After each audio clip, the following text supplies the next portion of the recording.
2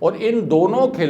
کھلاڑیوں کے ذریعے ان کی کوشش یہ تھی کہ ایک جو مفاہمتی ڈیل کا تاثر بنا ہوا ہے، یعنی پیپلز پارٹی کی قیادت کے درمیان اور طاقتور حلقوں کے درمیان، اس ڈیل کے تاثر کو کسی طرح سے ختم کیا جائے، کیونکہ جب تک Peoples Party P D M کا حصہ تھی اس وقت تک تو یہ لگ رہا تھا کہ آصف علی زرداری صاحب آج گرفتار ہوئے یا کل گرفتار ہوئے جو ان پر الزامات عائد کیے گئے تھے، لیکن پیپلز پارٹی کا اپنا موقف یہ ہے کہ وہ الزامات کبھی بھی کسی بھی عدالتی فورم پر ثابت نہیں ہو سکے۔ لیکن جیسے ہی Peoples Party P D M سے الگ ہوئی اور استعفوں والے معاملے پر جب اختلافات سامنے آئے تو اس کے بارے میں کچھ حلقوں نے یہ تاثر دیا کہ پیپلز پارٹی نے طاقتور حلقوں سے ایک مفاہمت کر لی ہے، اور اسی مفاہمت کے نتیجے میں Peoples Party P D M کے پلیٹ فارم سے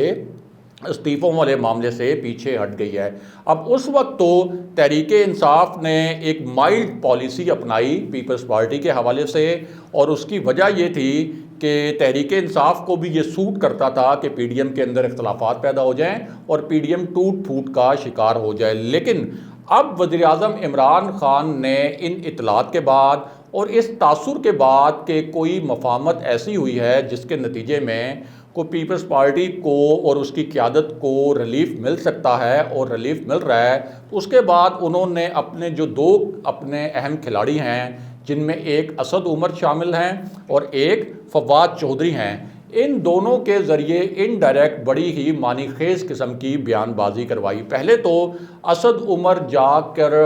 کراچی میں بیٹھ گئے اور انہوں نے کراچی میں بیٹھ کر وزیر اعلیٰ سندھ کے اوپر تنقید کرنا شروع کر دی، اور ایسے معاملات پر بھی تنقید کرنا شروع کر دی جو کہ سندھ حکومت کی ڈومین میں آتے تھے، اور عموماً اس قسم کی تنقید کو کے بارے میں یہ سمجھا جاتا ہے کہ وفاق کی جانب سے اس قسم کی تنقید کا کوئی اخلاقی جواز نہیں ہوتا۔ دوسری جانب فواد چودھری جو بہت ووکل ہیں، انہوں نے اشاروں کنایوں میں دھمکیاں دینا شروع کر دیں کہ سندھ میں گورنر راج بھی لگایا جا سکتا ہے، یا کم سے کم یہ کیا جا سکتا ہے کہ آرٹیکل 140 کا وہاں نفاذ کروایا جائے اور سپریم کورٹ سے اس معاملے پر رجوع کروایا جائے۔ تو یہ جو سب کچھ ہو رہا تھا یہ ویسے نہیں ہو رہا تھا، یعنی یہ کوئی روٹین کی بات نہیں ہے کہ اچانک تحریک انصاف نے اور ان کی جو قیادت ہے اور وفاقی حکومت ہے اس نے پیپلز پارٹی کے خلاف ایک محاذ جو ہے وہ نیا کھڑا کر دیا۔ اس کے بعد ایک ارسا والا ایشو بھی سامنے آیا جس پر سندھ کے وفاق سے بہت گلے شکوے ہیں، اور وزیر اعلیٰ سندھ نے اس پر 2-3 مرتبہ میڈیا ٹاک میں بڑی سخت تنقید بھی کی ہے وفاق پر، اور یہ الزام بھی لگایا کہ وفاق اصل میں سندھ کو اس کے حصے کا جو پانی ہے اس سے محروم کر رہا ہے، اور سندھ کے لوگوں کے خلاف اصل میں سازش کی جا رہی ہے۔ تو یہ جو پورا ایک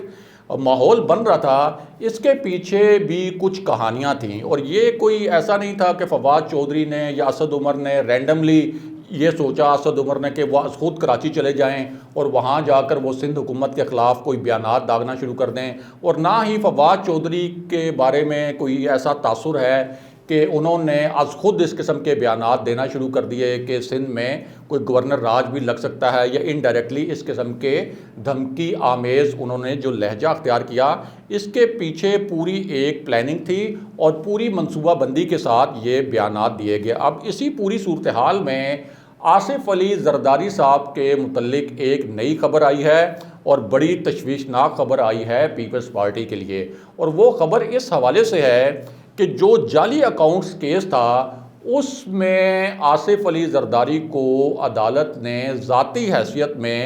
29 جون کو طلب کر لیا ہے، اور اس حوالے سے یہ کہا گیا ہے کہ آصف علی زرداری جب ذاتی حیثیت میں پیش ہوں گے عدالت میں تو اس کے بعد ان پر فرد جرم عائد کر دی جائے گی۔ یہ آج کی تازہ ترین ڈیولپمنٹ ہے، یعنی آصف علی زرداری صاحب کو جو گرفتار کرنے کا پہلے ایک پورا ماحول بنا ہوا تھا کہ وہ آج گرفتار ہو جائیں گے، کل گرفتار ہو جائیں گے، لیکن پی ڈی ایم کی جب تحریک شروع ہوئی اور پی ڈی ایم کو ایک تقسیم کرنا حکومت کو سوٹ کرتا تھا، تو اس وقت آصف علی زرداری صاحب کی جو گرفتاری پوری پلان کی گئی تھی وہ ٹلتی رہی۔ لیکن اب جو ہے پورا پلان یہ بنایا گیا ہے کہ آصف علی زرداری کے خلاف گھیرا تنگ کرنا ہے، اور اس بارے میں ہمارے جو ذرائع ہیں ان کا یہ کہنا ہے کہ حکومتی سطح پر اب اس بات پر تشویش کا اظہار کیا گیا کہ آصف علی زرداری کے متعلق اور پیپلز پارٹی کی قیادت کے متعلق کیا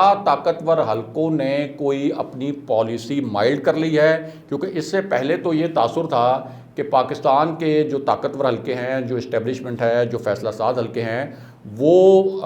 پیپلز پارٹی کی پالیسیوں سے، یا آپ کہہ سکتے ہیں کہ ایک ایسا دور بھی رہا کہ پیپلز پارٹی کو تو سیکیورٹی رسک بھی قرار دیا گیا طاقتور حلقوں کی جانب سے۔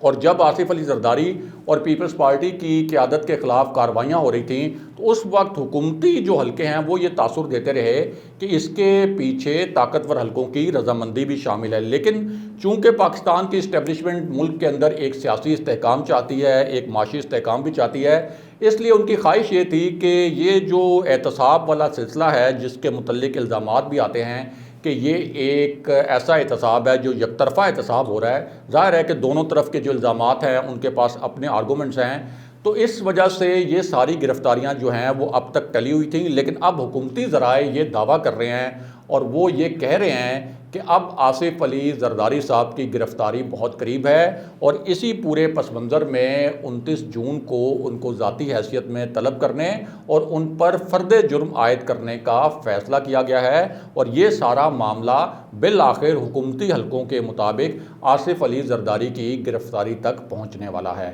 اگلے پروگرام تک کے لیے خدا حافظ۔